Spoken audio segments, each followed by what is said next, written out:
Assalamu alaikum second year biology students. Today we are continuing your chapter number 22 chromosomes and DNA and our topic is chromosomes.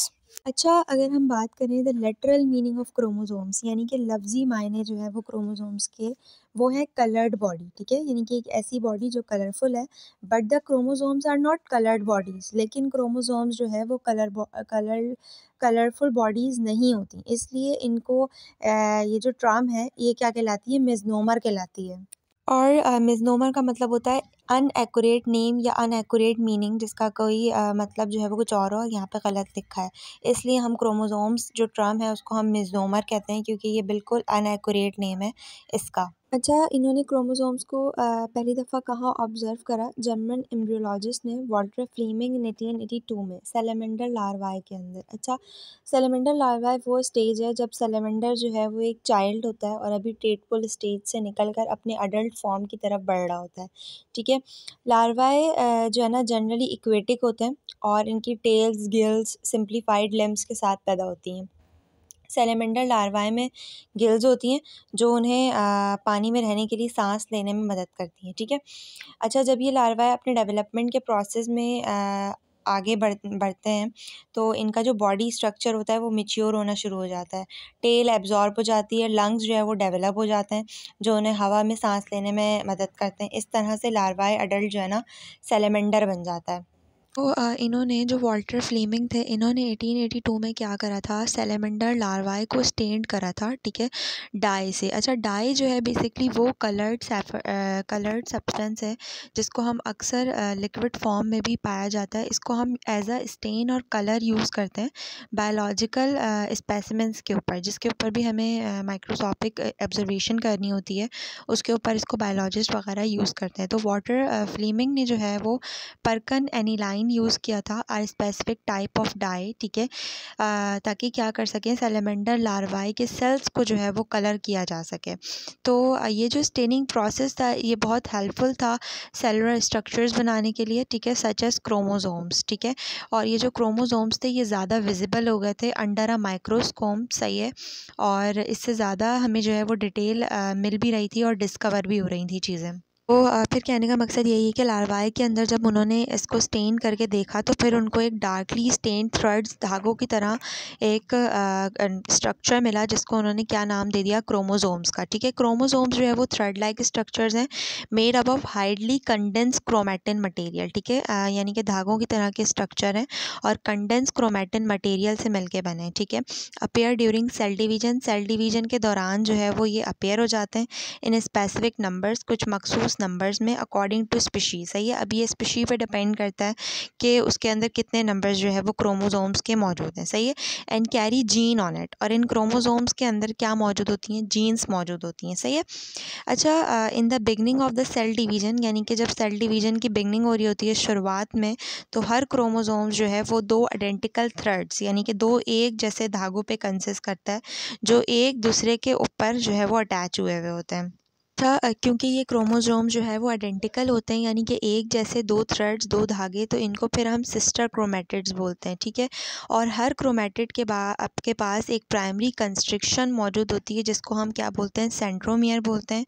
And some time एक other constriction भी मौजूद होती है जिसको हम secondary constriction बोलते हैं, ठीक है। ये जो हमारे पास सेकेंडरी कंस्ट्रक्शन है बेसिकली इसमें एक स्पेसिफिक रीजन भी होता है, एक मखसूस रीजन होता है जिसे हम न्यूक्लियोलस ऑर्गेनाइज़र भी कहते हैं, ठीक है। यहाँ पे जो है वो न्यूक्लियोलस की फॉर्मेशन भी मदद होती है, ठीक है, और न्यूक्लियोलस की फॉर्मेशन होती है। अच्छा, अब ये जो क्रोमेटिड्स हैं, बेसिकली जो क्रोमोसोम्स हैं, ये बेसिकली एक या दो पे आर्म्स पे कंसिस्ट करते हैं, ठीक है। आर्म्स यानी कि जो ऊपर वाला हिस्सा होता है इसका, सही है, वो, और बीच वाला जो हिस्सा है जिसको हम सेंट्रोमियर कहते हैं, उसकी बेस पे जो है वो क्रोमोसोम्स की पोजीशन को हम चार हिस्सों में क्लासीफाई करते हैं, ठीक है।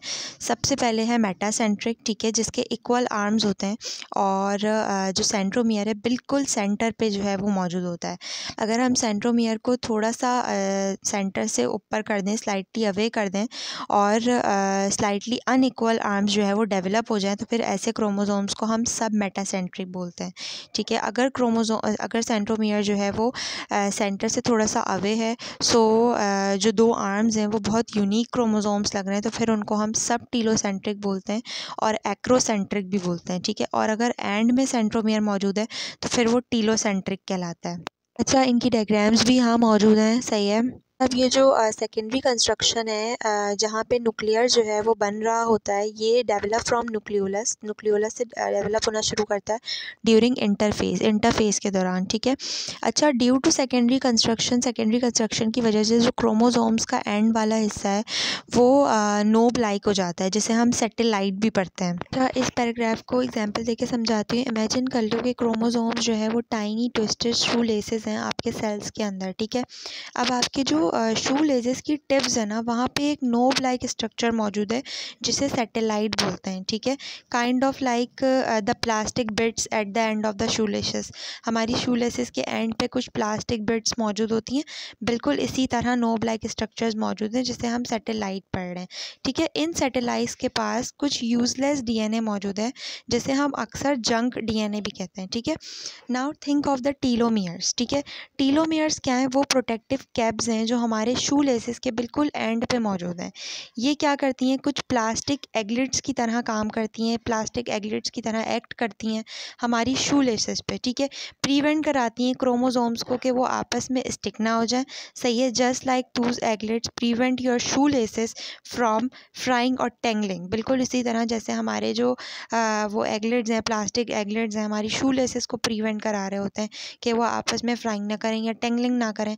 बिल्कुल इसी तरह ये जो क्या कहते हैं हमारे उसके ऊपर टीलोमियर्स मौजूद हैं, प्रोटेक्टिव कैप्स जिनको हम क्या कह रहे हैं, प्लास्टिक एग्लिट्स कह रहे हैं। ये बिल्कुल इसी तरह हमारे क्रोमोसोम्स को प्रिवेंट करा रही हैं कि वो आपस में स्टिक ना हो जाए। ठीक है, सो टीलोमियर्स जो हैं क्या हैं? हमारे क्रोमोसोम्स के एंड पे बॉडी गार्ड्स हैं।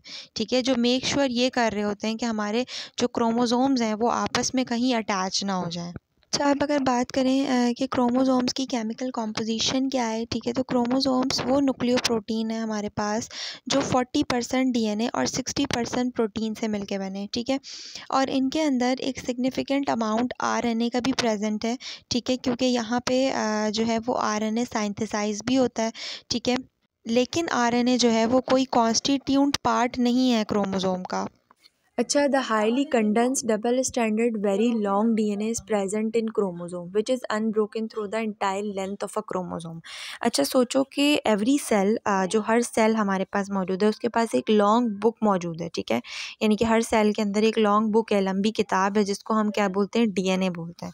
अच्छा, अब ये जो डीएनए स्ट्रैंड है ये डिस्ट्रीब्यूट हुआ है कुछ स्मॉल चैप्टर्स के अंदर, कुछ स्मॉल पीसेस के अंदर, जैसे हम क्या बोलते हैं? क्रोमोसोम्स बोलते हैं। ठीक है, अच्छा, क्रोमोसोम्स के अंदर हमारी स्पेसिफिक ट्रेड्स मौजूद हैं, हमारी इंफॉर्मेशन मौजूद है। सही है, अब ये जो एक चैप्टर है, सही है, और इसके जितने भी पेजेस हैं इसके अंदर लॉन्ग पेजेस जिनको हम क्रोमोसोम्स बोलते हैं, अगर हम इन क्रोमोसोम्स को लंबा खींचें ना तो ये 7 फुट से भी ज़्यादा लंबा हो जाएगा।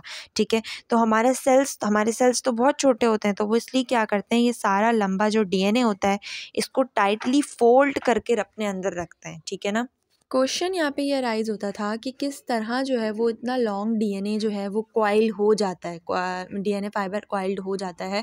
तो इसके लिए क्या करा, यूकैरियोटिक क्रोमोसोम को एक इलेक्ट्रॉन माइक्रोस्कोप के अंदर रखा, तो उससे ये फाइंड आउट हुआ कि वहाँ पे कुछ स्ट्रिंग ऑफ बीड्स मौजूद हैं, जहाँ पे क्या हुआ है 200 न्यूक्लियोटाइड डीएनए जो कंटेन कर रहे हैं, डीएनए डुप्लेक्स, वो आपस में कॉइल्ड हुए हैं around an octamer of histone protein. अच्छा, ये जो ऑक्टेमर है हमारे पास ये डीएनए को व्रैप करके न्यूक्लियोसोम्स बनाता है, जो साइज में तो बहुत स्मॉल होते हैं लेकिन इनके पास बहुत बेसिक अमाइनो एसिड मौजूद होता है जिसको हम एर्गिनिन और लाइसिन भी कहते हैं। अच्छा, ये जो हमारे पास न्यूक्लियोसोम है ना और हिस्टोन जो प्रोटीन है, यानी कि न्यूक्लियोसोम और हिस्टोन कोर, ठीक है, ये क्या करता है, एक्ट करता है मैग्नेटिक फॉर्म्स की तरह। ठीक है, जो क्या करते हैं, प्रमोट भी करते हैं और गाइड भी करते हैं डीएनए की कॉइलिंग को। ठीक है, अच्छा, फर्दर कॉइलिंग कब होती है? जब string of nucleosome wraps up into a higher order called supercoil, यानी कि फर्दर कॉइलिंग जब होती है जब ये न्यूक्लियोसोम की स्ट्रिंग जो है वो हायर ऑर्डर के अंदर व्रैप हो जाए और क्या बना ले, सुपर कॉइल बना ले।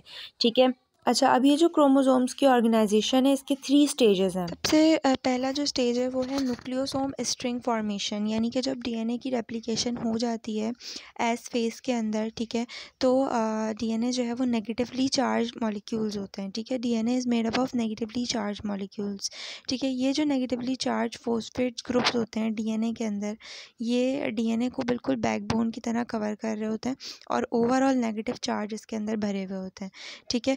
तो जब डीएनए रेप्लिकेट हो जाता है एस फेज़ के अंदर, तो फिर ये कॉइल हो जाता है around positively charge histone course, ठीक है। अच्छा, कॉइल्ड का मतलब यानी कि ये जो नेगेटिवली चार्ज डीएनए है ये क्या होगा, ऊपर से पूरा पॉजिटिवली चार्ज हिस्टोन कोर्स के अराउंड कॉइल होना शुरू करेगा। हिस्टोन्स जो हैं वो बेसिकली वो प्रोटीन्स हैं जो बिल्कुल स्पूल्स की तरह एक्ट कर रहे होते हैं और ऑर्गेनाइजेशन और पैकेजिंग ऑफ डीएनए में हेल्प कर रहे होते हैं, ठीक है। हिस्टोन्स वो प्रोटीन मॉलिक्यूल्स जो यूकैरियोटिक सेल न्यूक्लियाई के अंदर भी पाए जाते हैं, ठीक है ना। तो ये जो हमारे पास डीएनए रेप्लिकेट हो जाता है ये फिर कॉइल हो जाता है around positively charge histone course, ठीक है। इससे क्या होता है, एक कॉम्प्लेक्स जो है वो क्रिएट होता है जिसे हम क्या बोलते हैं, न्यूक्लियोसोम्स बोलते हैं, ठीक है, जो बिल्कुल स्ट्रिंग के अंदर कुछ बीड्स होती हैं उससे रिसेंबल कर रहा होता है। अच्छा, each nucleosome is connected by a small segment of DNA. Her nucleosome जो है वो स्मॉल सेगमेंट्स ऑफ डीएनए से कनेक्ट हुआ होता है जिसे हम लिंकर डीएनए भी कहते हैं। ये स्मॉल सेगमेंट ऑफ डीएनए क्या कर रहा होता है, 10 नैनोमीटर थिक न्यूक्लियोसोम की स्ट्रिंग जो है वो फॉर्म कर रहा होता है। अच्छा, दूसरा स्टेज आता है हमारे पास करेगा, न्यूक्लियोसोम की जो स्ट्रिंग है वो कॉइल करना स्टार्ट होगी दोबारा से और एक थिकर धागा बनाना शुरू करेगी, जैसे हम क्रोमेटिन फाइबर बोलेंगे। ये 30 नैनोमीटर के बराबर होगा।